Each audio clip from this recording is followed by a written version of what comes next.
Our major sponsors, Holman Barnes Group, will be at the next West Tigers game at Accor Stadium for round 6, which is on Monday, 10th of April. Holman Barnes Group will be issuing free one-year memberships to all West Tigers fans on game day, with your chance to win dining vouchers, West Tigers merchandise, and an exclusive West Tigers signed jersey as their major prize. Holman Barnes Group, bringing people together.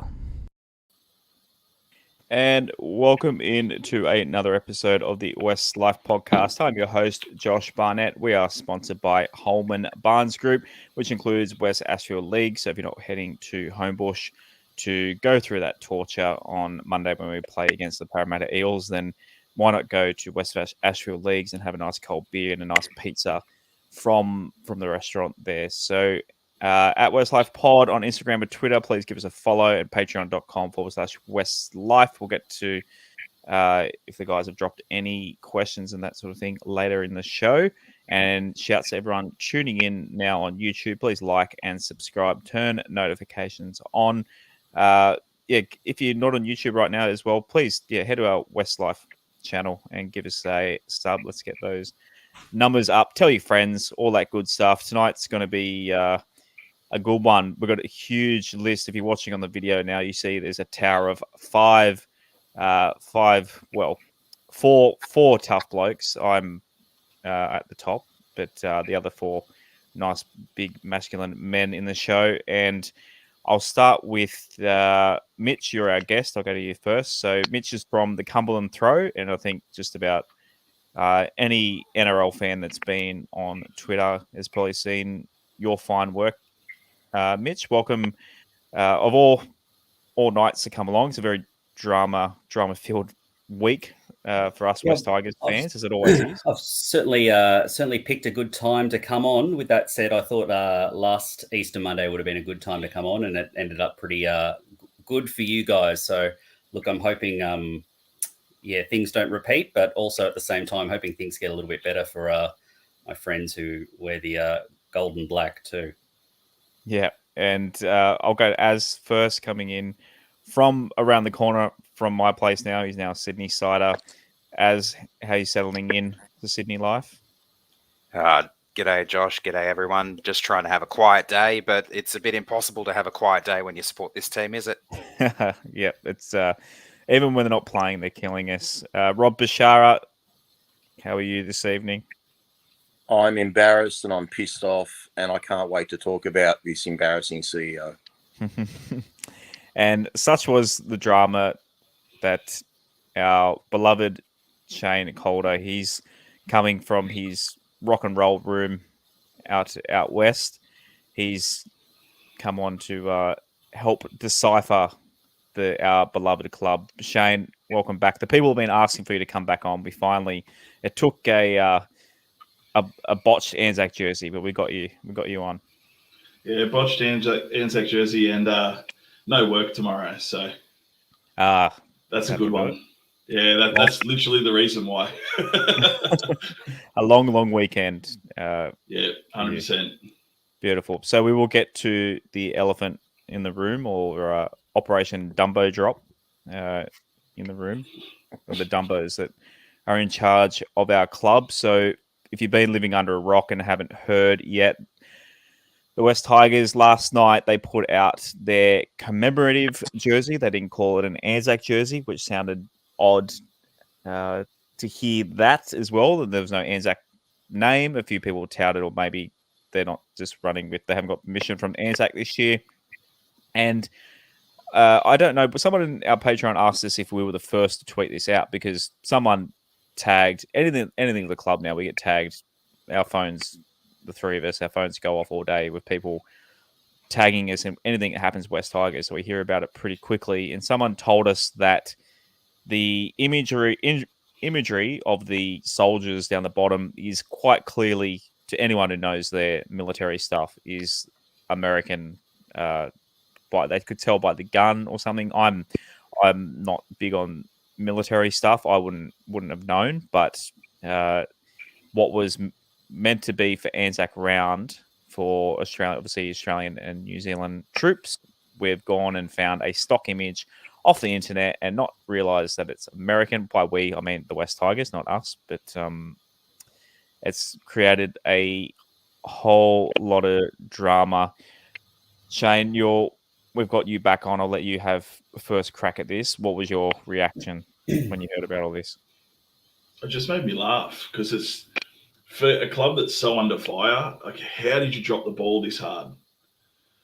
It just doesn't make sense. Whoever okayed it, like, they have to get the sack. It's literally that simple. They use a stock image that you can find. Literally, you can just type it in on Google and you can find the image within 2 minutes. You know what I mean? It's really that easy to find. And to be honest, this is our worst looking Anzac jersey ever. Like, this is horrible. Like, Tigers Anzac jerseys are the best. The one with the rising sun and the Anzac standing there, that is my favorite jersey of all time. Any jersey that the Tigers have ever put out, that is the best. Last year's was good. But look at this shit. Like, what? Why would you put that out? Like, just, it looks shit. There was rumors that Steedy designed it, sent it to the Tigers, and the Tigers were like, yeah, that's fine, put it up. The fuck do you mean that's fine? No. Like, you design your Anzac jersey. Like, if that's what happened, that's even worse because that's just pure laziness. But, I'm just glad that this has come back on the club. I'll be honest, I'm at a point now where I'm watching for the laughs. The games are a comedy. Like, I just laugh the whole time. I just send the boys stuff. What is this? I'm literally laughing from the start to the finish, just waiting for another dumb thing to happen. And it just seems to be happening exactly the same off the field. It's just waiting for another dumb thing to happen, waiting for the higher ups in the club to just do something absolutely stupid, like on was it Sunday? I don't even know when the games are now. I just Saturday. I don't pay attention that much, but like, I sat there and watched the game, and I was wondering why Pascoe is cruising around and like he just keeps popping up in the room. I was just like, what are you doing, mate? You're the CEO. Piss off. Like, go sit elsewhere. You don't see other CEOs doing this shit, running around with a polo shirt on. Like, I don't know. I'm fed up with it. It's literally turning into a comedy act. Everyone is laughing at us if they already weren't. Oh, they were. Oh, I know they were. If they weren't laughing, they are now. Because only us as a club could stuff this up so bad. I don't think any other club could do this other than Manly. But any other club could do this. So to make matters worse, the club put out a statement. Did you end up finding that statement that the club I've got it put out? Yeah, do you want to read it out? The one thing I'll say very quickly as well, it's not just the Tigers who are calling it a commemorative jersey. I've just pulled up the Dragons article where they've unveiled theirs, and they're referring to it as a commemorative jersey as well. Okay, so the I Dragons, think that they are the Anzac game, so yeah. Because I thought I'd seen that as well when I saw the tweet come through originally. So it's not just the Tigers. It seems like it's a league-wide thing where they're not allowed to call it an Anzac jersey for whatever reason. So commemorative is the way they're going. But anyway, the article says, West Tigers remain as committed as ever to making this year's Anzac round match in round 8 against Manly Warringah Sea Eagles a respectful and special occasion.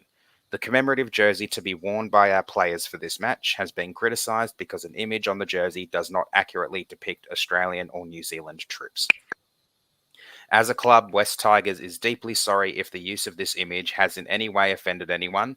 This was never our intention, and we are taking steps to rectify this. We have taken on board feedback from our members and fans, and we will redesign our 2023 commemorative jersey immediately. West Tigers deeply regret any offence the use of this stock image may have caused and remains completely committed to honouring and respecting all those servicemen and women who have and continue to serve. The redesigned jersey will be worn by our team in round 8. These jerseys will then be auctioned after the match, with all proceeds going to our Anzac Round Matchday charity partner Legacy. West Tigers would like our members and supporters to know that, as a club, we will continue to embrace the Anzac spirit this year and in years to come.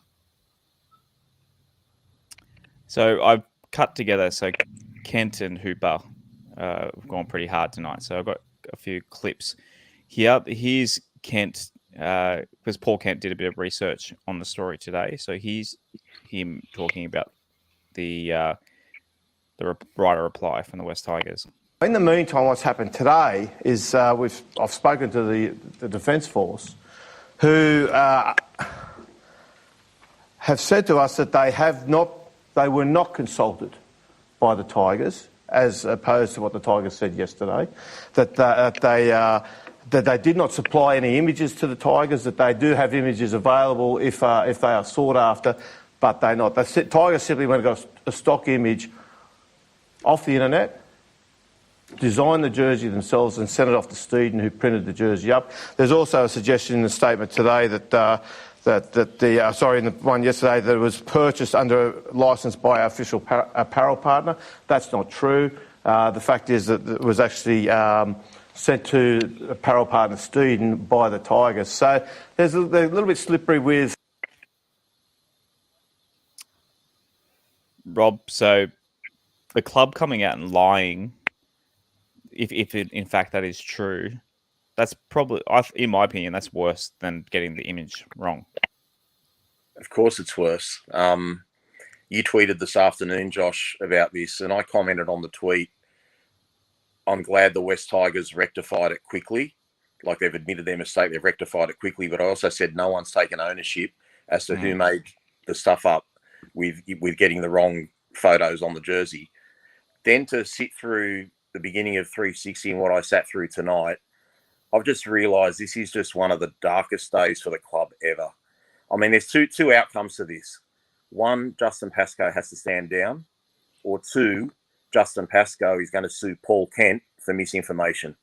Because if what Paul Kent said is true, Justin Pascoe's position is unattainable. I mean, beyond all the embarrassment we've gone through the last 12 years, and in particular 7 under Justin, okay, this just made me feel worse than anything. I thought, you know what? I've always called them spin doctors, but they are literally lying to us, further to the embarrassment of all the terrible decisions they've made.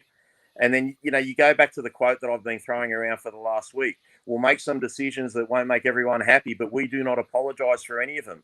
Do you apologise for lying? No, you don't apologise for lying. You resign. You be a man, you fall on your sword, and you get the fuck out of there. And this is what I've been waiting for 5 years. And it's going to happen, and it needs to happen. It's just, I don't know how any West Tigers fan can wear that jersey with pride when one of our leaders is lying to us. And tonight, right now, when he should be out there speaking and trying to defend himself, he's not doing anything, which to me proves guilt. Okay, because a man would go on the front foot, and instead he's hiding, as James Hooper said, under his desk in the fetal position. So it's an embarrassing day for the club, and it's an embarrassing day for the supporters, Josh. And this just isn't acceptable. And if the other men within the club, like Lee Hadjipantelis, Simon Cook, and all the rest of the board, don't act on this, they should all go too. I don't care who sponsors the show. That we've had enough of all of them. Okay, this is a rugby league organisation in 2023, Josh, and we're getting lied to. We've put up with mistakes, but to get lied to, it's just not on, guys. And everyone should be livid.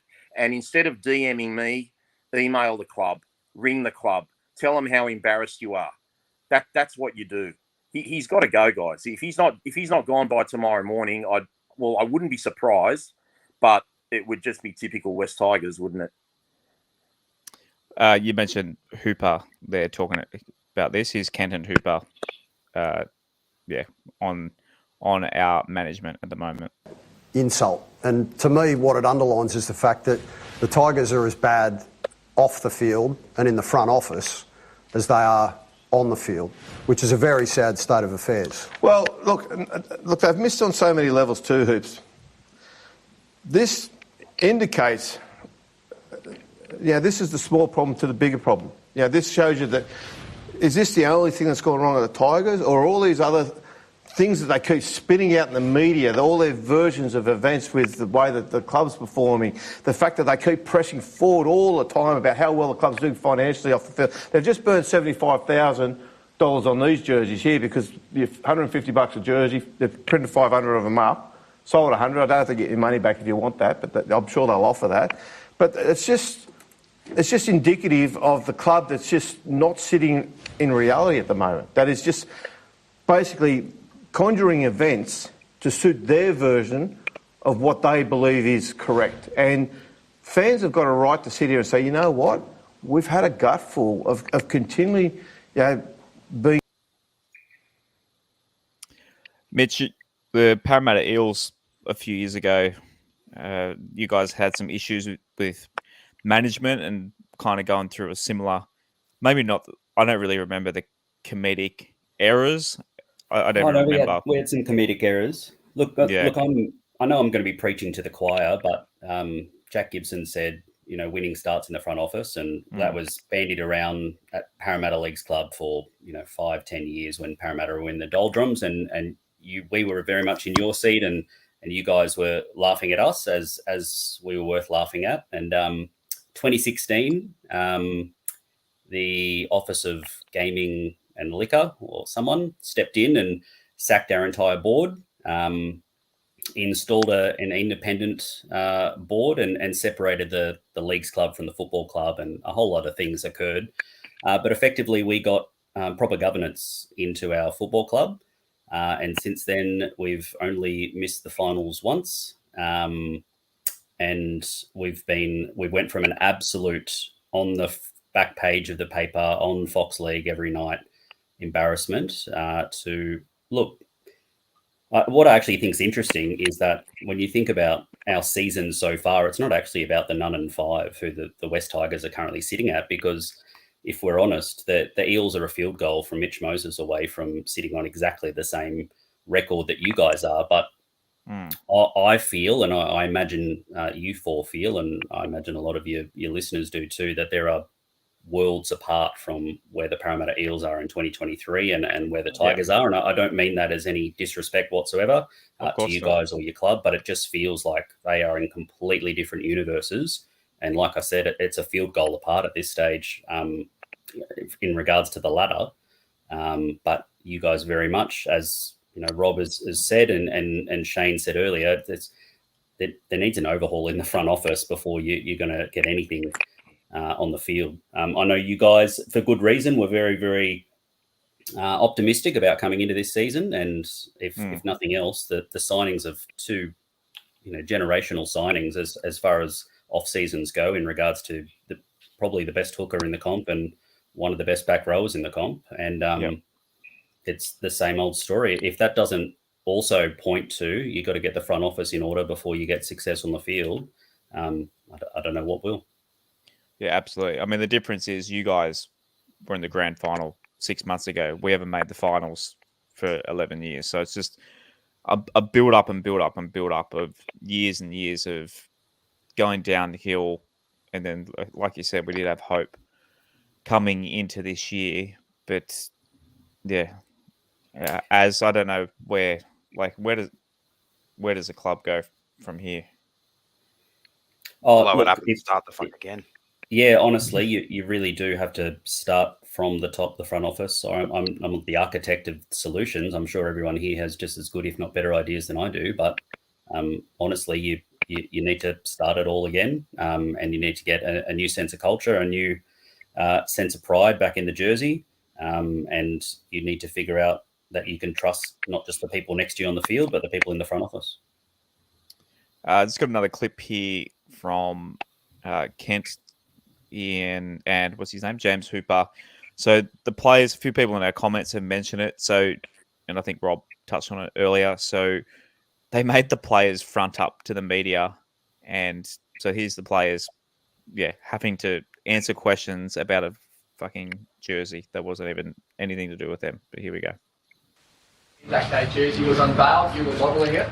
It had two soldiers on the front. Did you realise that they were American soldiers when you put on that jersey? No, obviously not, mate. Obviously, I'm not from here, so I didn't really dig deep into it myself. Obviously, the club realised I made a mistake and they're pulling the shirt, and obviously we get sorted. Were the club aware that they were two American soldiers when they gave you the jersey and said... Clearly not, no. Clearly not. They wouldn't put it out there, would they? I don't think they go out there purposely to disrespect anyone, and they'll do the right thing and do what they have to. It was just an error, and it'll be fixed. There are some fans on Facebook that are planning a protest on Easter Monday. How does that make you feel to hear they're planning protests like that? Yeah, we can see their frustration. We apologise to the fans, but we're just going to keep working hard and doing our best.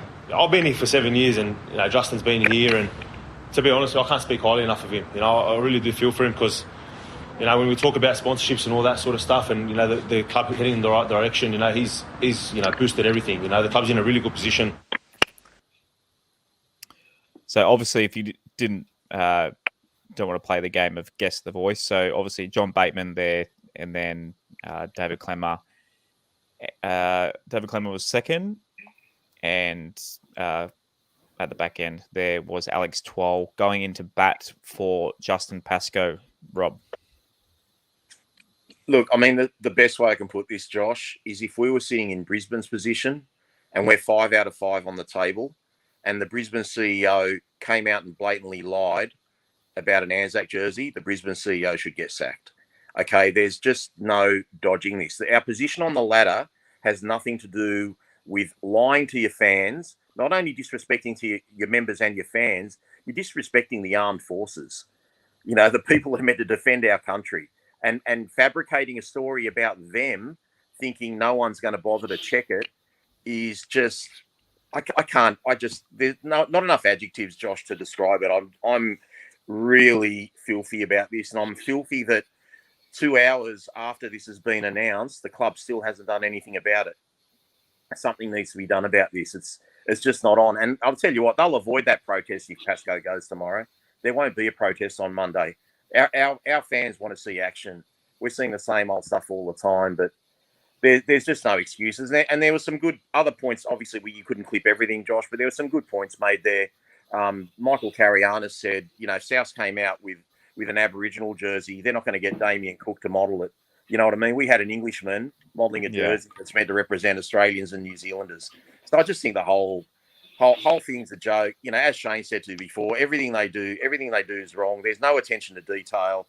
Hooper mentioned the blurbs in the centre of excellence. I mean, we're lucky we've got a centre of excellence so big because we could literally fill it up with every fucking mistake we've made in the last 7 years under Pascoe. It's big enough to fill all those walls up with his mistakes, from screwing up the ambassadorship, costing a salary cap space, ridiculous signings, stupid coaching signings, and then what's he done in the last week? I mean, he's been in the dressing room with his phone on, which is a no-no. Okay, the footy thing's not the worst thing in the world, being on the field with a football, but the aesthetics of it all, and like we said, the attention to detail, nothing gets checked, and then, sorry, we didn't mean to do this, we didn't mean to do that. Yeah, I could go on all night about it. I'd rather hear from Shane. I haven't seen Shane for 100 years, so I want Shane to unload on these blokes, mate. I've got one last clip. They're a joke. I've got one last clip. By the way, do you have a swear bet with your mate tonight that you wouldn't swear? Not tonight, but you know what? It's just coming out naturally, guys. There's no point swearing, because when you swear, you're not really making your point. But I never thought I could get more frustrated than Monday night, Josh. Like we've won 1 out of 19 games. We've lost 9 in a row. We're nowhere near Parramatta. Parramatta's looked like winning 3 or 4 of those games of the 5 they played. They've been in the hunt in all of them. They've lost in Golden Point. They've won in Golden Point. They took Manly to the wire. Like they're in every game. They've made semi-finals a few years in a row. So when your footy side of things are going terrible, everything gets magnified 1,000 times more. The fact that Justin Pascoe keeps saying, well, that's a footy thing and that's up to the coaches. And, okay, if we give him that credit, that's the footy side of things, whose side of things are these stuff-ups? Who oversees everything? If I'm the employee and I went to Justin Pascoe and said, Holsworthy Army Barracks verified this and it was okay to save my job, and Justin didn't check on it, or Justin didn't come out and sack that person, it's still Justin's fault. We're all working under the same banner. So I just can't see how he dodges this. And honestly, I cannot wait till he's sacked. I cannot wait. I'm going to be singing on the show when he's sacked. Seriously, I'm going to be singing na na na na, hey hey, goodbye. Like I cannot wait. Bit of karaoke. Kent. So last clip of Kent and Hooper here. So very, very similar to what you just said. The Tigers front office at the moment is a complete rabble. You can go to this jumper. You can go to last year. There was a lot of pomp and ceremony about the unveiling of the $75 million Centre of Excellence at Concord.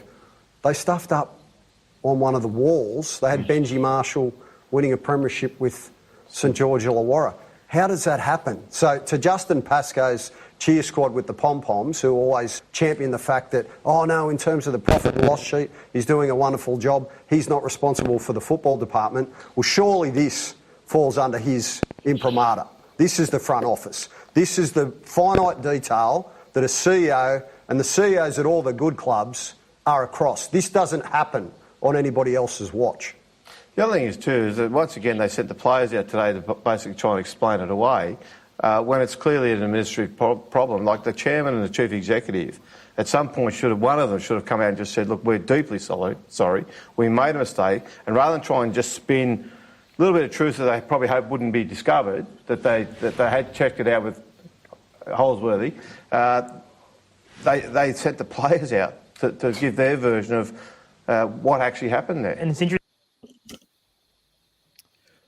Righto. So I think we're pretty much having this one home. Has anyone else got anything before we move on? Just quickly, that really just makes me like Alex Twal so much less. The way he went into bat for Pascoe, like, you just don't have to say anything. Just don't fucking say anything. Like, I already don't like Twal. Like, I already over him. But, man, like... Oh. Mate, they shoved a microphone in his face. They shoved a microphone in those three players' faces, Shane. What do you want him to do, though? I mean, what's he doesn't have to sit there and go, oh, you know, Pascoe's done really well. And we don't know what he was asked. Like, no, but what's he supposed to say? You know, Pascoe sucks. Like, I can't wait. We don't know what the question is. But he doesn't need to say anything. That's just... Yeah. Like, why? Like, go, oh, look, man, I'm not here to talk about the CEO. I'm here to talk about football. That's a fucking pretty simple answer. Yeah. Like, you know what I mean? I want Justin Pascoe to resign, and I want live footage of it from the Concord cocoon when he leaves, and I want Dan Ganane to commentate on it, and I want him to say, and there goes Justin Pascoe, goodbye, like he does when he announces a try. Okay? I just want to see that happen. I cannot wait to see the back of this bloke. Righto. So this was going to be our top news story tonight. We're going to talk about. So our women's WNRL team, they announced yesterday that Kezi Apps, Patel vet Walsh, obviously she's been a Tiger through and through and an employee of the club now as well, and Sarah Togatuki, they're our first WNRL contract signings. As I'll go to you, because you're pretty up with the women's sides and that sort of thing. What a good start for our squad with the girls. Yeah, these three signings have me very excited for the NRLW. Obviously, there's still a lot of spots to fill. I think that's a 24 player squad, so we're 3 out of 24. Bo obviously is huge, considering she's had Tiger DNA since she got involved with the club in 2019 when the Harvey Norman Women's Premiership. We got a side in that. Kezi, obviously a massive part of us winning the Harvey Norman comp last year.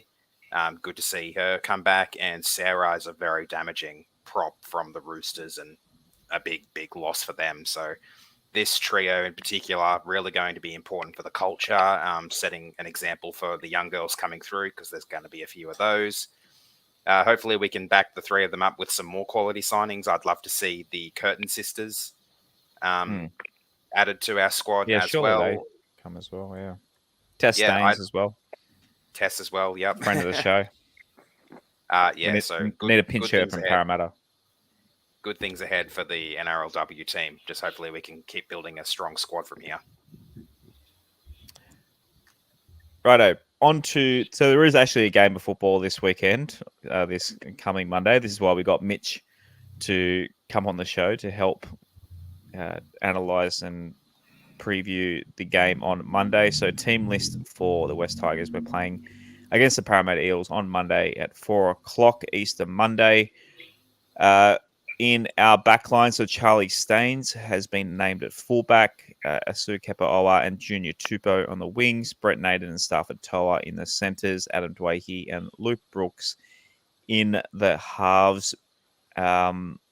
Mitch, I'll come to you soon, but Rob, Charlie Staines at fullback, what are your thoughts on that, moving Adam back to 6? In my opinion, Adam is a 6. I know a lot of our fans wanted Adam to be dropped. I still think he is the best 6 that we have, and I know I'll probably get hammered in the comments and feedback for that, but I think Adam at 6 is still our best option. Look, we're definitely struggling, 1, 6, and 7 in that department. There's a few things I want to say about that. I know everyone knows I'm an Adam fan. I mean, some of his defence hasn't been, very good to say the least. Mm-hmm. But I'm just more concerned about the player management. Okay, like Adam had 2 games at 5'8". He had 1 good game, 1 bad game, and got shifted to fullback. Okay, Brandon Wakeham won a trial, won 2 games in New South Wales Cup, lit up the field when he came on against Canterbury, and then basically got a few fingers on the steering wheel in his last 2 games. Was told by Sheens that you got as long as you need. Got dropped. So now he's gone from being a confident player to going back to New South Wales Cup, with his head between his tail. And then you've got Luke Brooks, who for some reason just can't get shifted. So I'm happy to have Adam back, but let's be fair, Adam's lost a lot of confidence. The one thing I will say with Charlie Staines, I mean, he's not our number 1 fullback. I think Staines has moved there just because Staines will be matching up against Mike Acevo. I think by having, someone as big as Kapoa on the wing there, even though he's not fast, I don't think he's going to get run over by Sevo. He's basically been playing a lot of back row for us. So I think that might be why they've gone with Kapoa on the wing. And look, Charlie Staines isn't the answer at fullback, but I mean, he's very safe under the high ball. He has got speed if he does back up. If somehow we make a break from someone, I mean, Staines can be there and score a try. But the biggest thing, guys, I don't think we'll see Dane Laurie again in first grade. I think he's totally on the outer. I've been very critical of his lack of attempts on high balls. He let one drop against the Gold Coast. He let one drop a couple of weeks ago against North Sydney in New South Wales Cup. He's just on the outer, guys. So I think I can understand why they went with this team, with the exception of Luke Brooks. The forwards look great when you get to them, and I'm happy with the bench, but. Luke Brooks being there, not that he did anything majorly wrong last week. He just didn't really play like a 5-back. It was a halfback. It was basically catch the ball and run, and didn't really set up his teammates. But I guess we'll have to see where are we going to find points from, guys, with this back line. Generally, the points come from Adam. So we'll just see what happens Monday. Mitch, there's not. Look, from a West Tigers fan looking in, it doesn't seem like to me much to, like Rob just said, our attack's been pretty rubbish, and that 1 to 7 doesn't get us excited. Does any part of it put any fear of any type into you guys at all? Oh, look, I actually think your wingers are really strong. I think Adam Dewey is better at 6 than he is anywhere else. I cannot explain, and I mean no disrespect to the natural 7 of the West Tigers. I just can't explain why Luke Brooks cannot get a spell in New South Wales Cup. I thought Brandon Wakeham, other than last week, has been pretty solid this year for you guys. I obviously haven't been watching as intently as the other 4 people on this pod would have been, but Charlie Staines at the back. Look, I agree, he's safe under the high ball, got a lot of speed. I don't know what his cover defence is going to be like if there is a line break. That would be my concern. Look, I'd be pretty confident with your 2 and 5, your 3 and 4. I think you're knowing what you're getting from. I think, as I said, Adam Dewey's best spot is 6. I'd personally, if I was picking the team, I'd have Dane Laurie back there rather than Charlie Staines. And look, I don't know what to say about Luke Brooks. He does have talent in him.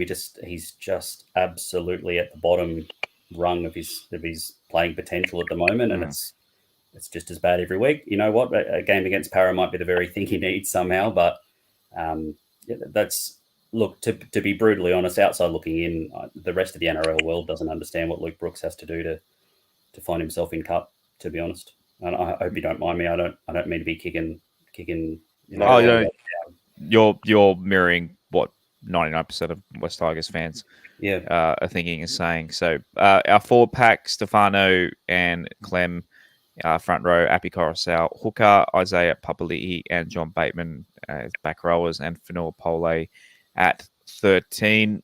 Shane, as Rob said before, the forward pack looks good, and they've done reasonably well, kind of set the platform a bit for our forwards. They defended pretty well this year, reasonably well. It is a pretty good forward pack. We haven't really got an opinion from you on our team for a while. What are your thoughts on this pack? Clemmer was an excellent buy. Every single game I watch him, he's making massive post-contact meters.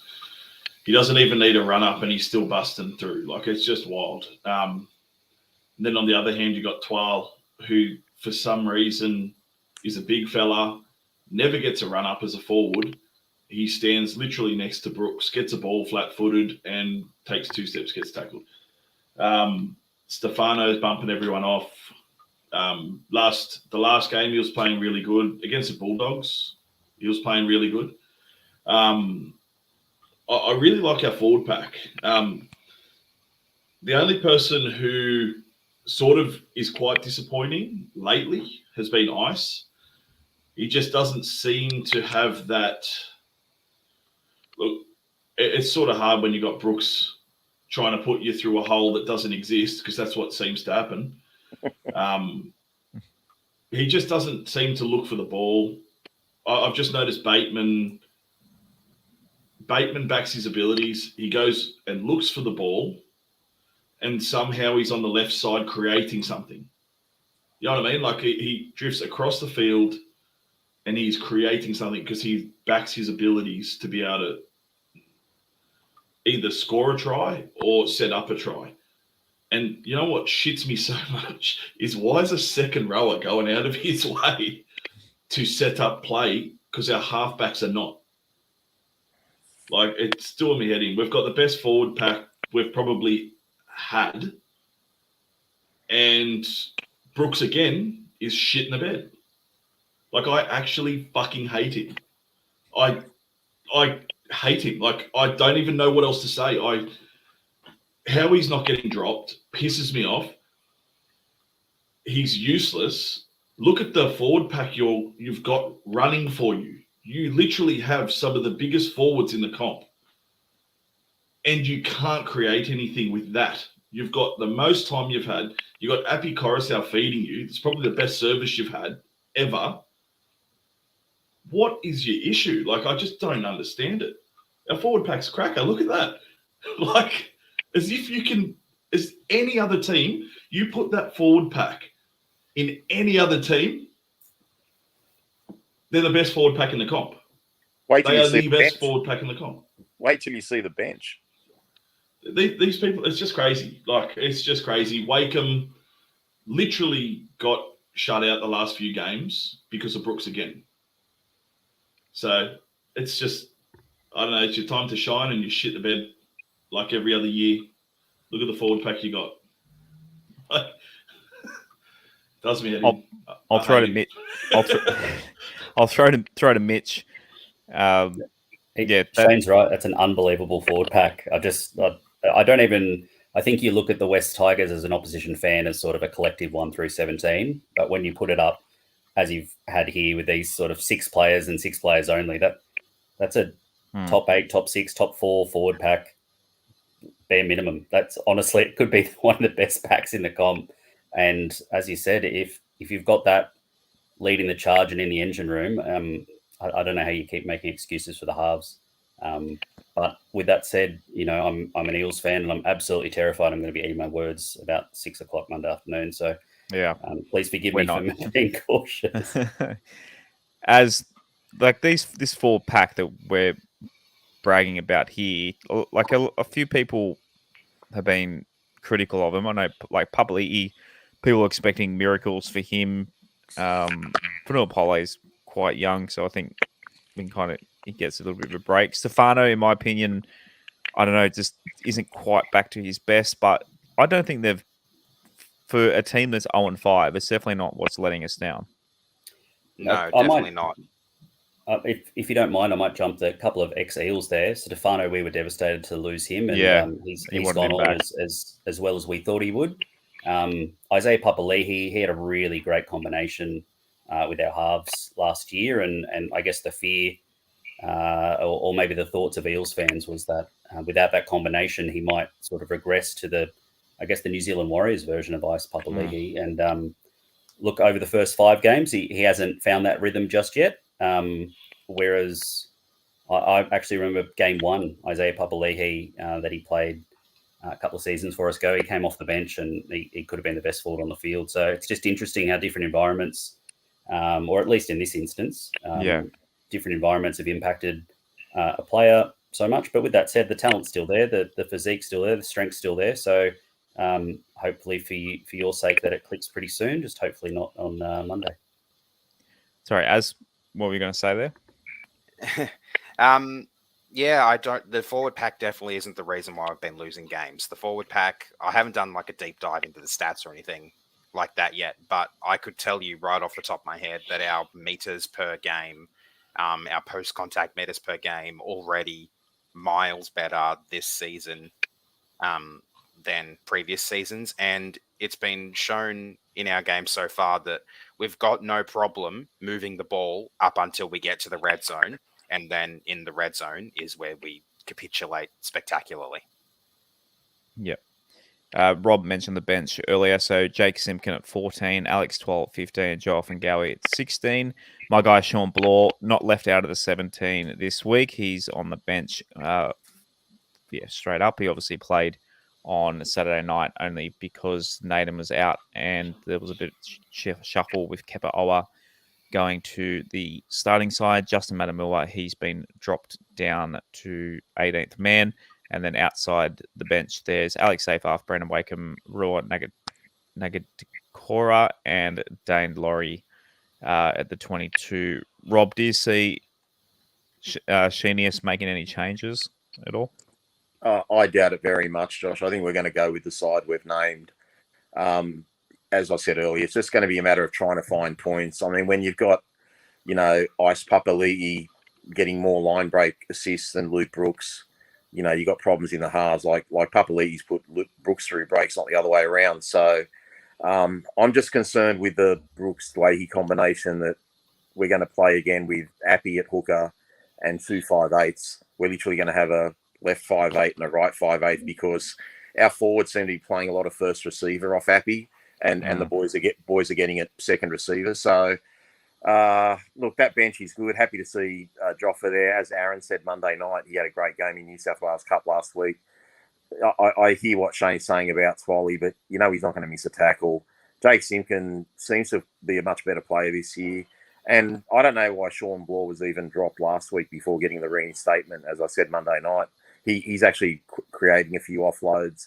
Look, we did well against Para last year, and to be fair, Brooks had a really good game last year against Parramatta, but he had Hastings inside digging into the line and giving him that space. And Brooks, he was throwing 20-meter passes to Nofaluma, but again, with Brooks, I mean, just by nature, he's not a confident sort of person. He doesn't talk confidently. He doesn't play confidently, and I think you need your halfback to be a bit of an extrovert and as someone who has that confidence, and that confidence rubs off on the team. So, we're going to go into the Parramatta side shortly, and I look at the Parramatta side, and there's literally 2 or 3 blokes I don't know much about, and I'm thinking we should be able to beat these guys. They don't have their best team. They've got Sean Lane back, but, you look at a winger and a centre that I'm not really familiar with, and a prop I haven't really heard much about, and I'm thinking, hang on, there's a couple of chinks there, but then I think to myself, how are the boys going to fire up when their coach said we'd struggle to beat the bye? Okay, that bothers me a lot. We're down on confidence and the coach is shitting on us. So, and I know it was a throwaway line, and he didn't mean disrespect, but he did disrespect the players. So I don't know which team's going to show up tonight. I just be, if I'm Sheensy, I'm just pushing on their pride and passion and just say, guys, this is it. But I'm not holding my breath, but definitely we have the lineup to beat them. That Sheen's comment might be the fifth most embarrassing thing that's happened to us the past few days. That's sad, isn't it? Like we get so many bloopers and blunders in the last 3 or 4 days. There's too many to mention. I mean, I know we're scrutinised, but boy, we love shooting ourselves in the foot. Onto the Eels side, Clint Gutherson, who's probably still got an imprint of Dane Laurie's head on shoulder on his chest from last Easter. Sorry, Mitch. Mike Acevo and Hayes Dunster on the wing, Will Penasini and Sean Russell in the centres, Dylan Brown and our old friend Mitch Moses in the halves, forward pack, Regan Campbell Gillard and Wiramu Greg. Did I pronounce that right, Mitch? Yeah. Yeah, pretty much. Yep. Any relation to Tony Greg? Unfortunately not. He's a Kiwi, Wiramu. Does he run hold and force? Josh he does, though, actually. He will for about 15, maybe 16 minutes. Josh Hodson at hooker. Sean Lane is back. Bryce Cartwright and him are in the back row. And another old friend. There's a lot of old friends in this side. Ryan Madison, our old mate. He's sat on the sideline. He's paid his... He came back last week, didn't he, Ryan Madison? He did. He was pretty good, actually. He was pretty good. Yeah. Well, no, he came back 2 weeks ago, actually. He came out round 4. 3 weeks of paid leave would Don't start. would do that. We have all night to shit on that guy. Jermaine Hopgood, Brennan Hands, Jack Murchie, and help me out. Hesse Makatoa. Thank you, Shane. Rob's already said there are a few chinks in the chain. He reckons there is there. How's this Eel side look to you? They're only one win. I mean, as we've said earlier, the Eels probably, I know Mitch said they only just won the game that they did, but they also only just lost the games that they lost. So it's still a very good side. Look, whether they have people you know or don't know, like, how can the Tigers go into the game confident? As Rob said, like, you got your coach shitting on you. Like, it doesn't matter who they've got. You're going into the game with a losing mindset. So, look, I don't know Sean Russell or the Wiramu fella, but look, they're there for a reason. Parramatta Eels are a good side. They were in the grand final last year. Like, we're going up against probably one of the hardest sides we're going to verse, especially in these first few games. And, like, why would they be confident? I think this team... Like, I personally think Eels are going to put a number on them. And I'll be honest, I'm sort of at a point where, like, I'm hoping we get absolutely fucking hammered because the pressure's on Sheens now as well. The fire's under him. People can say what they want, but I've stood firm from the absolute beginning, as soon as we had him come into the club, it wasn't a good thing. Madge gets sacked. He appoints himself as coach. That's not a good thing. He then does this and shits on the team going into the Parramatta Eels on Easter Sunday. Not a good thing. So it's just from top to bottom, it's an absolute shit show. This team, although there is players who I'm not, like, I don't know, I wouldn't put it past them to put 40, 50 on us because they have halves that know what they're doing. Rob, Shane mentioned a couple of names in there. Obviously, this is why we got Mitch on. Are there any names in that Eel side that you'd like Mitch to tell us a little bit more about? Look, I'd definitely like to know about that centre, Russell. I'm assuming he's taking Blake's spot at left centre. Would that be correct, Mitch? Yeah, that's right. Wonga Blake was our Luke Brooks in many ways, the player people were calling to find some time in New South Wales Cup. And look, Brad Arthur is to credit to him, he's a stubborn coach in many ways, but he doesn't often drop players. And we lost Bailey Simonson to suspension, so that explains Hayes Dunster's promotion. But Sean Russell does take that centre position. Hasn't played centre in an NRL side before. The last time he played centre was in SG Ball, I believe. So he's a Rouse Hill Rhino, if you want to know his origins, the club that Brad Arthur coached, and he was coached by Brad Arthur in the juniors as well, coming through the Rhinos, if serves me correctly, on the same team as Will Penasini. So what's his regular position, Mitch? So he's typically a winger. He was the player, you may remember, round one last year, scored a hat-trick in the first half and got his ribs caved in by a Jaden Campbell slide in the corner. I don't know if you remember that. But we sort of joked for a long time that he had the best scoring record of any player in the NRL history, because he'd come on for one game, played 40 minutes, scored 3 tries, and then disappeared for the rest of the year. Yeah, because the way I look at our team, Mitch, our major weakness in that back line defensively for me is Stafford Toa at centre. So I don't know what this guy's attack is going to be like, but if Toa can hold his own defensively, then I kind of feel, we're going to have an 18-12 sort of scoreline. I mean, I'm hoping that, and I'm hoping it's in our favour. But yeah, I think Toa's a real liability at centre. So yeah, that does concern me. I know you're not a fan of Wonga Blake, but I'm kind of glad Wonga Blake's not in this week. Oh yeah, we were actually sort of reflecting in our sort of Eels group chat the last time Wonga Blake had a solid outing, and it was few and far between. But with that said, he's had times where he hasn't made you pull your hair out either. But you guys this could have been a good opportunity for him to find some confidence. Yeah, you move him around a lot. I've seen him on different wings, left centre, right centre. He's never really settled into a position properly, though, has he? Yeah, he's probably played his best footy at right centre, I would suggest, but he has moved. You're spot on. He was put on the wing by necessity last year because we lost Hayes Dunster for the season. Sean Russell was out, as I said. Sevo was out for a bit as well, so we were down. Bailey Simonson had an injury as well, so we were down. We were out of wingers basically, so we put a centre out there. I just touching on something that Shane said a moment ago, that the idea of going back to the future in order to sort of recapture sort of, that winning feeling. Parramatta have very much tried that throughout the years, particularly the doldrums of trying to bring back the 80s, bring the 80s players back in, the 81, 82, 83, 83, 84, 85. Sorry, one more time. The premiership winning sides, 81, 82, bring them back 83, in, 86. and yeah, you guys obviously have the 05 feeling, and that's still very current. Obviously, Benji only recently retired.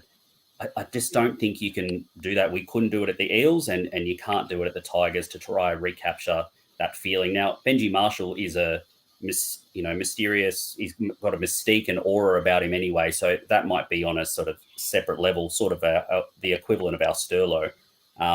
But sort of just trying to recapture and getting the old gang back together. You got to look forward. You can't look back. And Para tried it for a long time, and only really got out of where we were because we started looking forward. And obviously, you guys know that that's probably the best way for you guys too. Of course. It's the last 5 games. So 20-28 loss at Leichhardt, round 17 last year, and also Easter last year. That was our only win in the last 5. So 21-20, the Easter Miracle, round 6 at CommBank Stadium. Beating the Eels at CommBank Stadium. Sorry, Mitch, but that's top 5 best games I've ever been to, and I've been to literally unbelievable hundreds. Game. Unbelievable. I can't believe, what was it, 40-something metres Hastings kicked it. Unbelievable. Yeah, we miss him. Close enough. 12-40 loss at CommBank Stadium in round 14 the year before, and then at Core Stadium we lost on Easter as well, 36-22, and then the previous year 24-28 loss at CommBank. Look, at least we're not playing at CommBank Stadium this time around. I think we play you there. Do we play you there later in the year? No. You don't? We only played the Eels once this year. Oh, good. Really? What a tragedy. Yeah. Was that last game down the bottom yeah. there, the 2020, was that Benji's farewell? 28-24? That was because my son was born that week. Yeah.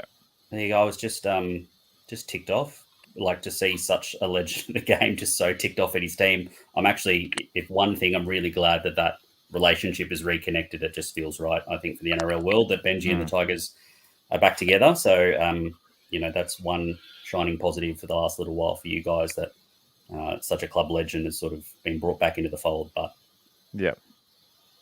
there's the thing that hurts is obviously Robbie Farah and Benji Marshall going in and out of the club and that was the same management that's in charge now did that to them. So, I mean, 2013, Benji Pascoe wasn't around then, no.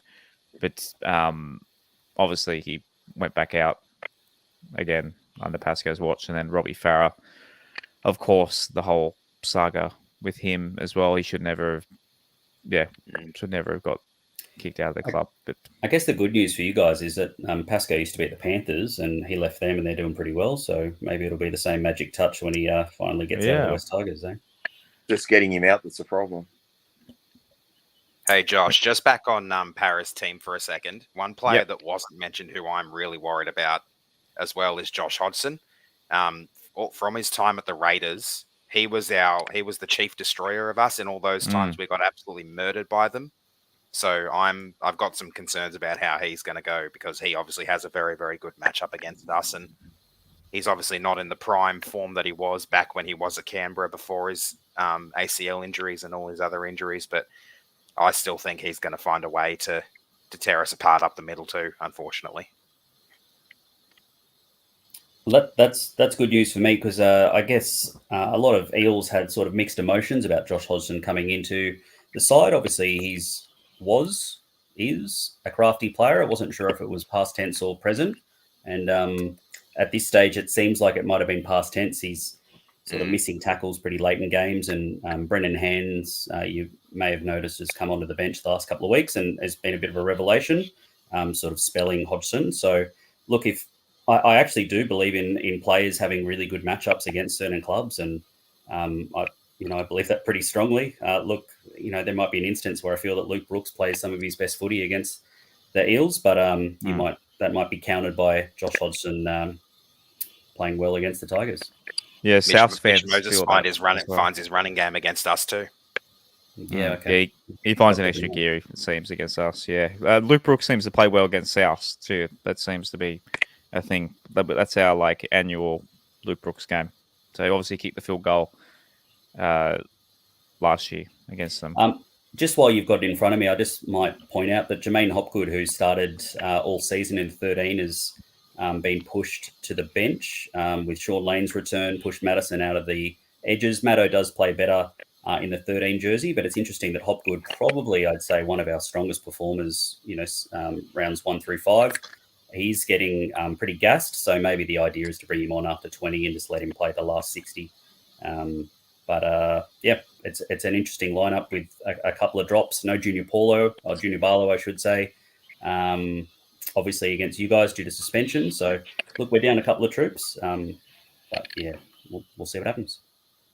Mitch, you mentioned off air, I think you're old enough to remember the previous Eels premierships. So do you remember the MLC phone Tigers back in the 90s at all? The Sydney Tigers? Were you a Sydney Tiger at that stage, the MLC? We were, Sydney yep. Tigers?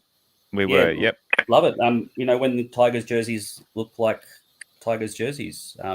Although I must say, I absolutely hated your logo for a long time. I hope no one here is involved in it. I love your new logo. I think that's an awesome change. Are you talking about West Tigers or Balmain Tigers? No, so I love the Balmain one, hated the West Tigers one, love the new West Tigers one. A lot of people disagree with us. I think all four of us like the new logo.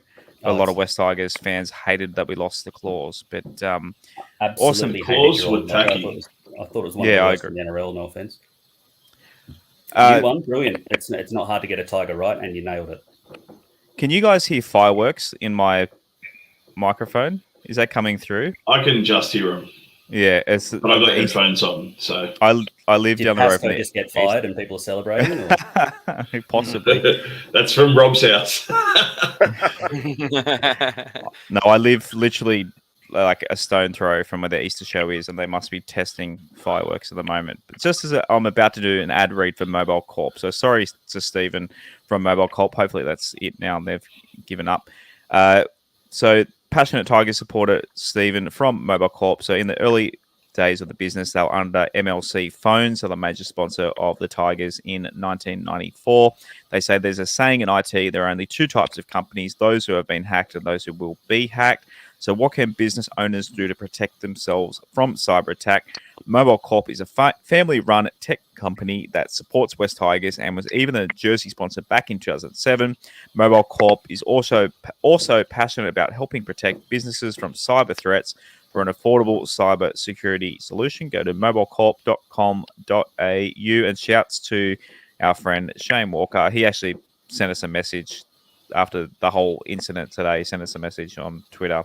He's not happy about this Anzac jersey saga, nor is, I don't think, any West Tigers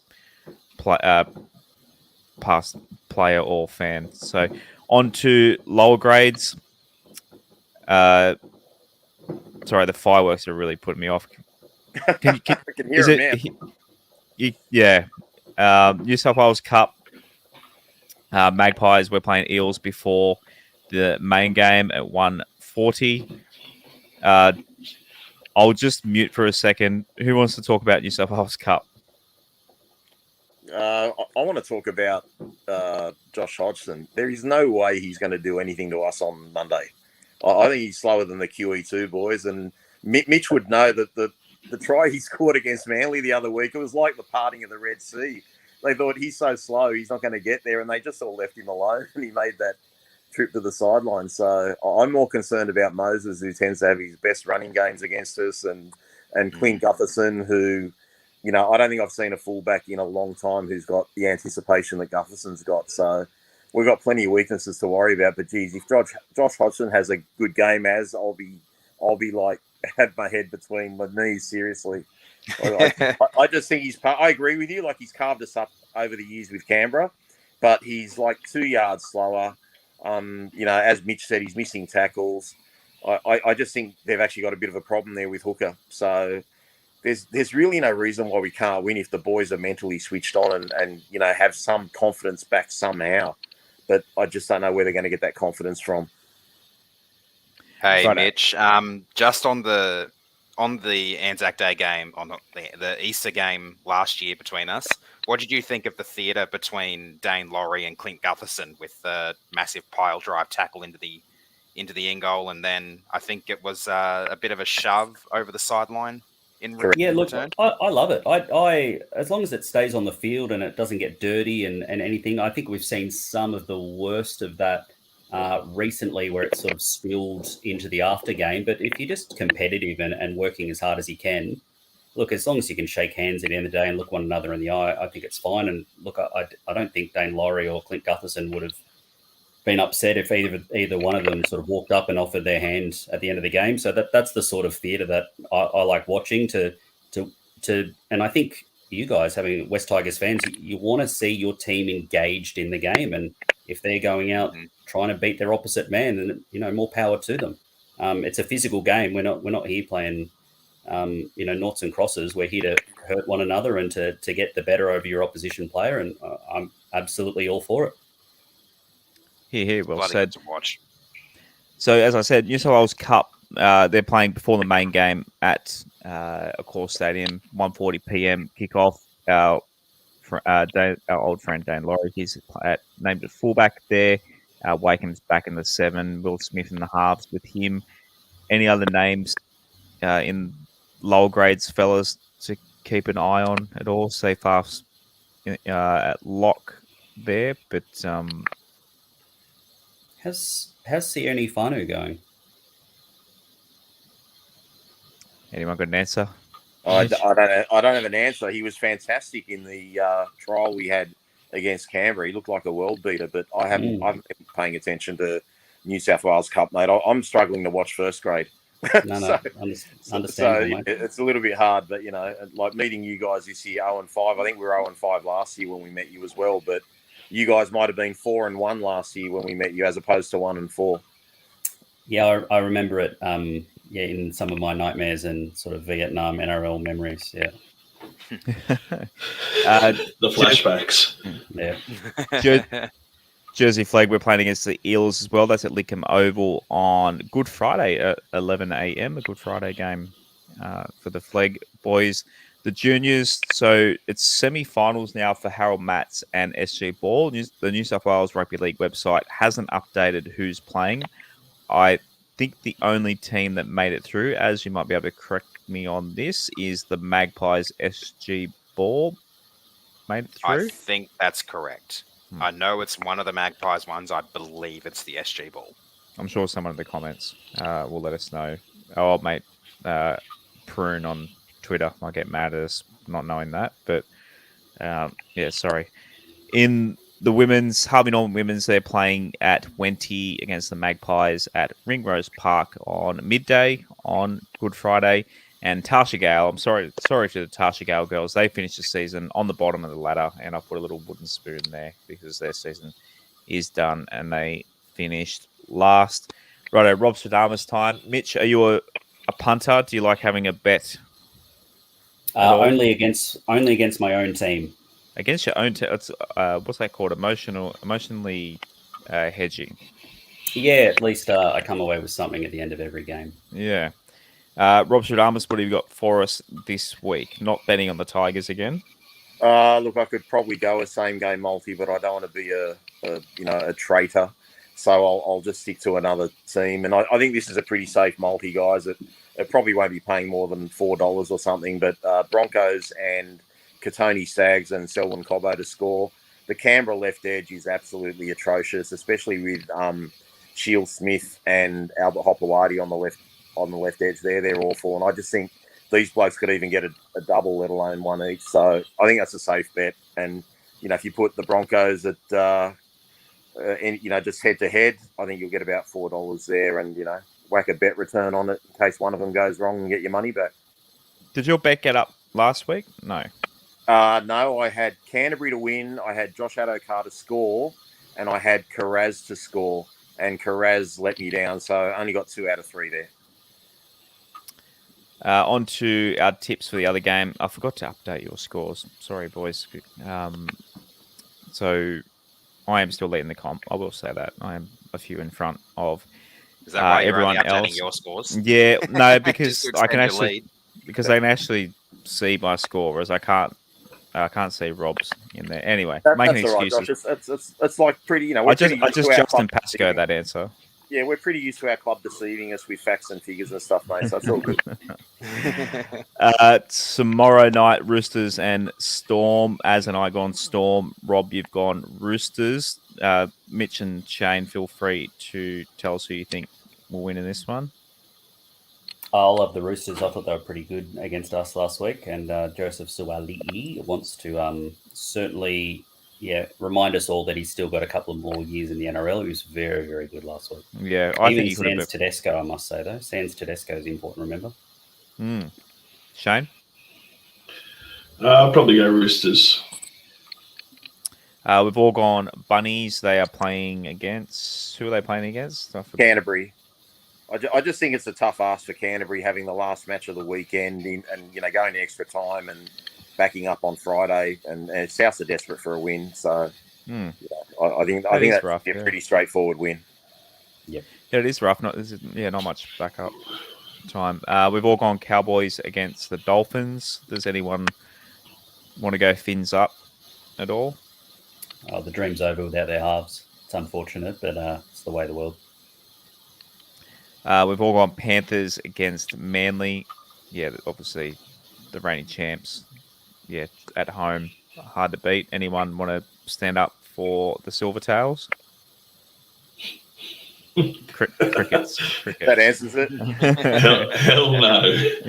I don't think it'll be a lopsided score, guys. I think some of these games are pretty close. The Rooster Storm will be close. I think Penrith and Manly will be close, and obviously the Dolphins will be pretty up for it too, because the Cowboys are still missing some players. So, I think the only one-sided game for me is the Broncos.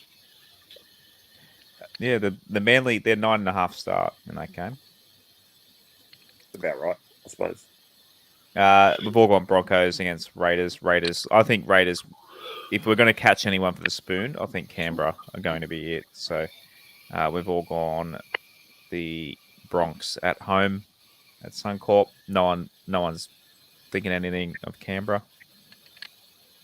I just don't see them backing up from the 53-point score they had put on them. Yeah, I just can't see them coming back from that. Not so soon. I'm just glad we weren't the first team to have 50 put on us. So that's always good. They're still missing White, and they've got a new bloke at 5'8". They've got a good forward pack, but they're a lot like us. They've got a decent forward pack, but they don't have points. So I think if they're getting 50 put on them at home, they're not going to do any good against the Broncos up there. Unless the Broncos, they played against such a shit side last week, maybe they'll let their guard down. Maybe that's the only hope the Raiders... The Tigers brought their standard down. Yeah. We've all gone Titans against the Dragons. That's pretty close in the betting, but I went them purely because they're at home. Yeah, that would be the one I might disagree with you. I reckon the Dragons will get over the Titans there. Surprise packet this year, the Dragons have been all right. Yeah, that hurts us because we thought we might overtake them. They're pretty rough the Diamonds, though, guys, St. George. And they played a depleted Dolphins side last week. So, I mean, it's really all up to Ben Hunt. If Ben Hunt has a blinder, they win. If he doesn't, they lose. This one's the closest in the betting. So, Knights and Warriors. I've gone Knights. Robin, Az have gone Warriors. Mitch, who are you going in this one? Yeah, I must say, since COVID, the Warriors have been locked in as my second favourite team. I'm just continually surprised about how consistent they've been this year. They knocked over the Sharks last week. I couldn't believe it. From 20-0 down. The Knights shouldn't be anywhere near as good as they are, but somehow they keep knocking on the door of teams looking better than them. I'll have the Warriors though. Okay, Shane. I'll go Knights just because Jacko's a weapon, and I love watching him make everybody at the Tigers look like a fucking fool. I love it. It's great. Great reason. And this Monday, it's the Monday after the first Sunday first full moon after the March equinox. So that means West Tigers are playing against Parramatta, and we've all tipped Parramatta. I'll have the Tigers. Someone has to. I'll definitely have Parramatta. Does anyone have any? Is there any reason of hope? We're $4 in the betting. Is there anything in this game, Rob? A try scorer or something? I know I've gone Steph. I got Steph up in the which game at Leichhardt did he score in? I got him up once. I gotta keep writing him. What's he paying this week? Steph is where is he? Anytime try scorer $15 with Alex 12. Yeah, look, I mean, our best bet would be probably Junior Tupu or Brent Naden. I mean, our left centre and winger, they should have they don't have the best right centre Parramatta, and right winger, so I guess we're a chance that way. But, with Parramatta, I mean, I always lock in Clint Gutherson for a try. I normally lock in Sivo for a try, and you can bet your ass Mitch Moses will have 100 metres running and a man of the match performance, but they could score anywhere, guys. Like, we've been susceptible to grubber kicks like we saw last week. Both Brisbane's second rowers scored off block plays where they ran the decoy and a grubber kick was put through, and we got no one at home. So we got a lot to work on, having conceded 46 points. We need our defence to be better, but, maybe if we score a try or two, we'd have a bit more confidence with our defence and have a bit more reason to defend. Our friend JD Tiger said, can we please discuss the planned protest at the game and the thoughts from the boys on this? So there is a group planning the protest at the game on Monday.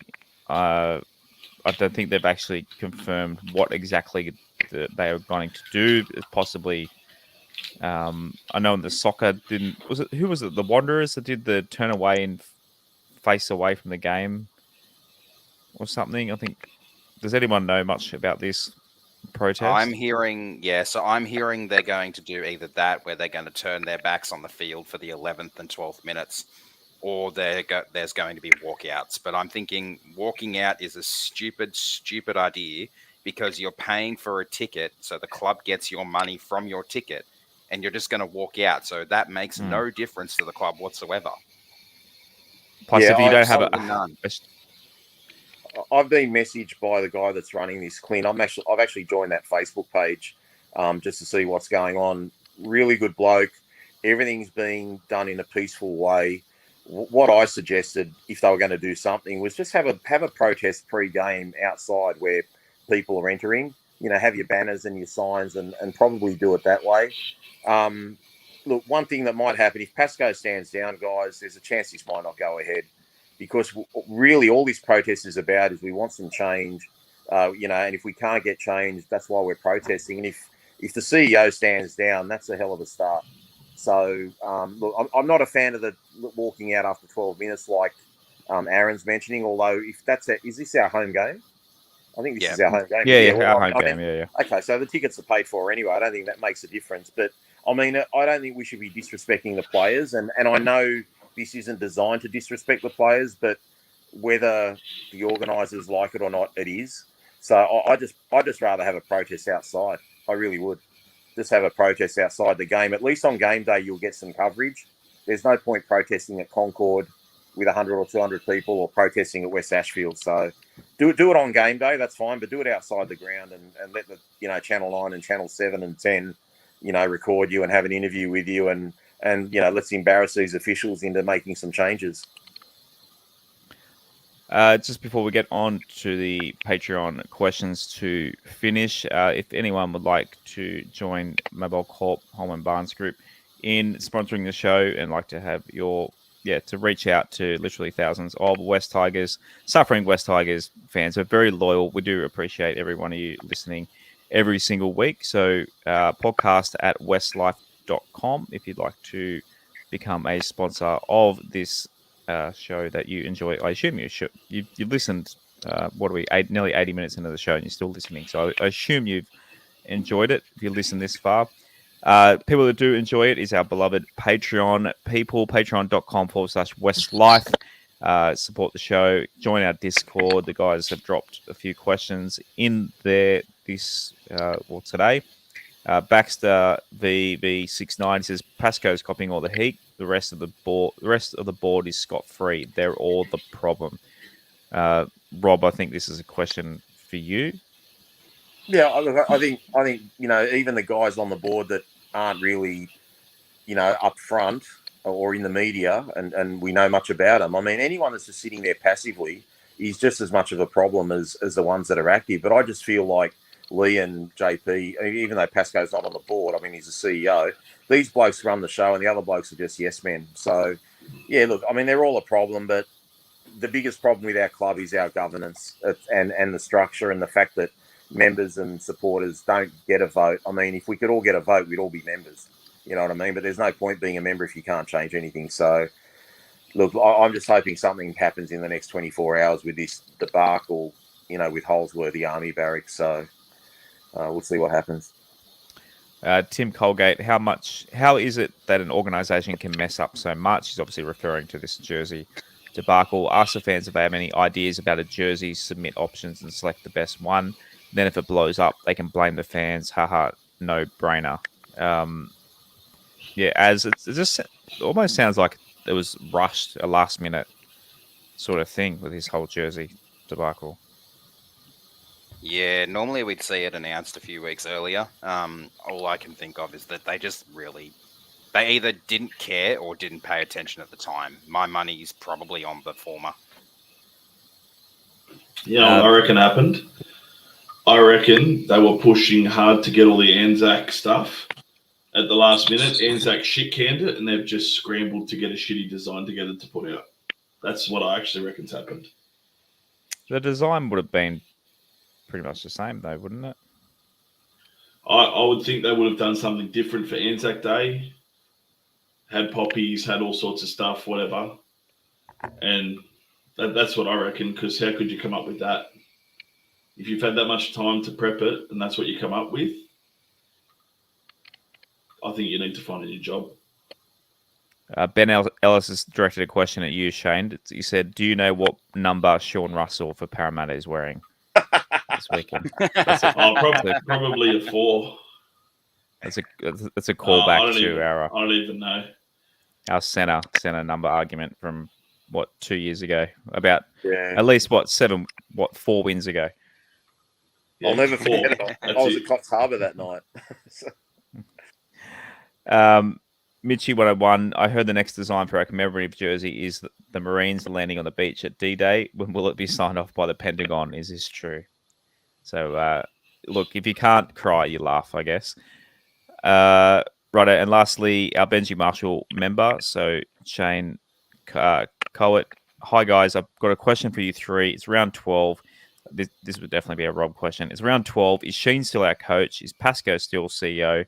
I'm thinking no and yes. Rob, you reckon Pascoe's gone in the coming days by the sounds of it? I don't know. I just think he can't keep his job, guys. I mean, bottom line, they've lied. They've lied. On their statement, they've lied to all our members and fans. You just don't come back from that. As I said, if we were undefeated, it wouldn't make a difference. You just lose your job. As for Sheens, I don't know if they push him on. I mean, maybe if we're 0-11 after round 12, because we get a bye in between. If we're 0-11, maybe they keep Sheens on to take all the crap from the media. I don't know. I don't even know how Sheens is. Yeah, I don't know how he would be there, but it'd be nice if they were both gone. But, you know, you've got to have guys in their place that do the right job. There's just no point getting rid of them and not having the right men to replace them. Az, any thoughts on this? I really hope. I don't think Sheens is going to. Well, I don't think Sheens is getting the sack because he's obviously got the 2 years. Benji's the apprentice. Sheens is the master, as they say. Pascoe, I really hope he's gone. I don't think he's going to be, but I really hope he's gone at least. Like, come on, in a week or two at most. And Shane, anything? Any predictions? Shane Stradamus? I'm hoping they're both gone. Look, no predictions, just the heat's under Pascoe. Like, instead of getting the stupid, look at who the West Tigers have lost lists, there was a list that came up the other day that was, look at these recruitments under Pascoe. And I'm like, what is happening? The CEO is getting pumped for who he has signed. They're putting the heat on him. The media is putting the heat on him. We have always been putting the heat on him. Now the media is hitting him as hard as we have been. They realise that everybody wants him out. Everybody wants him out. They're 2 years behind, Shane. That's why. That's the problem. They're finally figuring it out. Like, I actually don't know any. Like, I know a lot of Tigers fans, and I actually don't know anyone that wants him as CEO. Yeah, I think in terms of the signings, guys, the 5 big failures, the 5 things that he was a part of is, one, being a part of a company that got rid of Robbie Farah, who was still in his prime. That was just the most reprehensible thing this club's ever done. Claiming that it was all on, his age and this, that, and the other, then signing Matt Ballon, who's a couple of weeks younger than him or older than him, a few weeks later. So that was number 2.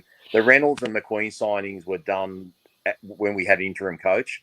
That is totally on Pascoe. I know they've got committees, etc., etc.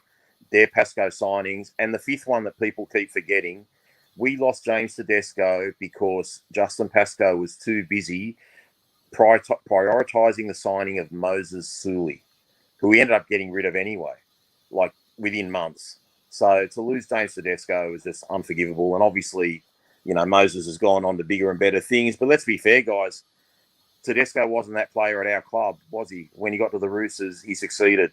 Mitch Moses took a couple of seasons to get used to it. And look at him now. He's been in a grand final. We look at Isaiah Papali'i at our club. He looks like just a park footballer. Stefano's regressed since Madge left. Like, there's something wrong with our system at our club. Like, a couple of players have improved, no doubt, but most of them go backwards. Teddy and Woodsy were playing Origin with Robbie when they were here. Yeah, but but they weren't at the heights. Like Teddy was nowhere near as good as we we don't know that in hindsight. We don't know that Tedesco wouldn't have become the best player in the world for us. No chance he would have with us. It's the system. The system is flawed at the Tigers. Anyone who goes to the Roosters is a better player. People who come to the Tigers are a worse player. Like, literally look at the signings we've had. Like, we've had literally, like, probably the best hooker. And has he done what he's done at Penrith? Hell no. Because he doesn't have the people to work with him and he's not in the system that works. There's zero way ever that Teddy would have gotten to the heights he would have gotten to without the Roosters. And on that note, so we will be reviewing this coming game on Monday. It will be Tuesday nights. Obviously, we're playing Monday afternoon. Don't have enough time to get back from the game and all sorted. We probably need time to calm down and think. If you thought there were swear words tonight, imagine if we went on air two hours after the game actually finished. So Tuesday night next week to review West Tigers and the Parramatta Eels. Mitch, a big thank you for coming on. And yeah, as I said at the top of the show, what a week to... I mean, not that we've pretty much had drama at this club nearly every week, but yeah, thanks for joining in on the conversations of this club that we love to hate so much. And yeah, good luck to you all, fellas, on Monday. Are you heading out to the game, Mitch? Sorry, am I getting out to the game? Yeah. Yep, taking the whole tribe. So we've got our tickets already. Be good fun. The oldest two boys, I got 9, 7, and 5. They enjoy the game a lot. 5-year-old will be sitting there with the iPad and headphones on, I imagine. So that's money well spent. But no, thank you very much for having me on. It's been a pleasure. And look, nothing but respect for the passion you guys have for your team and the want that you have for it to the situation to improve. So credit to you. Hope it gets better for you soon, just after Monday. Shane's asking this. Sorry, the Shane Coet is asking you, Rob, are you coming to the game or not? Are you still going to come? It might change. If Pascoe's gone by Monday, I'll be there. Okay. It's incentive for the club to sack with him. bells on. And I'll be a member by then too. I'll get my membership. Wow. Go straight to the tent out the front, sign up. Yeah, I just want to say a couple of quick things, Josh. Thanks. Go Firstly, thanks to Mitch. You've been fantastic, and you know your team and our team better than most. And I just want to the West Tigers fans that are deeply embarrassed, like we are, and like a lot of people are out there. I want to apologise to all the armed forces that got embarrassed to be dragged into this crap that our club dragged them into tonight. We are all ashamed of it. We care about you guys. We love what you do for our country. And for you guys to be embroiled, you know, in the gutter that is West Tigers Rugby League Club right now, I apologise on the fans' behalf that do care. And we do love you. We appreciate every one of you coming to, fan therapy, as someone called it the other night on our Monday night episode. As you and I will be in section 107. I just checked our tickets, so if anyone's in that section, I might wear my Blore jersey again. Try and see if I can make it a lucky one this week. I might wear one of our actually well-designed Anzac jerseys. On Easter? It's only 2 weeks in advance. Why not? Kind of showing that the club can actually make good Anzac jerseys. Other than fair call. The actually, one. That's not a bad idea, is it? All the fans wear your Anzac jerseys this week. It is actually, I do kind of like that now I think about it. Like the club actually has colours that really suit a sunset design. And I think 2015 and 2017 and 2018, all of those Anzac jerseys had that trait to the design. And it looks so good. So yeah, we'll see you out there. Maybe Rob will be out there. Shane, you're not going to come, are you? Yeah, right.